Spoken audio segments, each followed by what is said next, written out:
అందుకోసమే ఎప్పటికప్పుడు సిద్ధ మనసు కలిగి మనం ఉండాలి, సిద్ధపాటు కలిగి ఉండాలి. దేవుని మీద నమ్మకంతో, విశ్వాసంతో.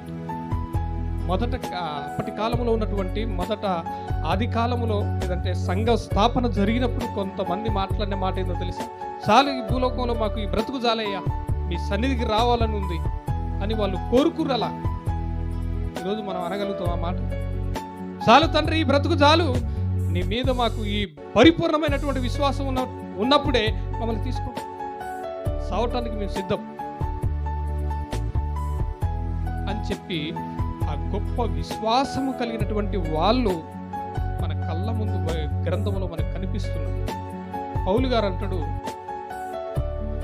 బ్రతుకుట క్రీస్తే, చావైతే నాకు లాభం అంటాడు.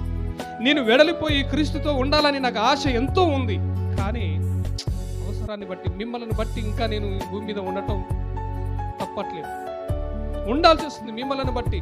ఎందుకు అంటే క్రీస్తు మాటలు, ఎన్నో మాటలు పౌలు గారు మాట్లాడుతూ అనేక విషయాలను, సంఘాన్ని గురించినటువంటి విషయాలను చెబుతూ అనేకమైనటువంటి సంఘాలని స్థాపించును.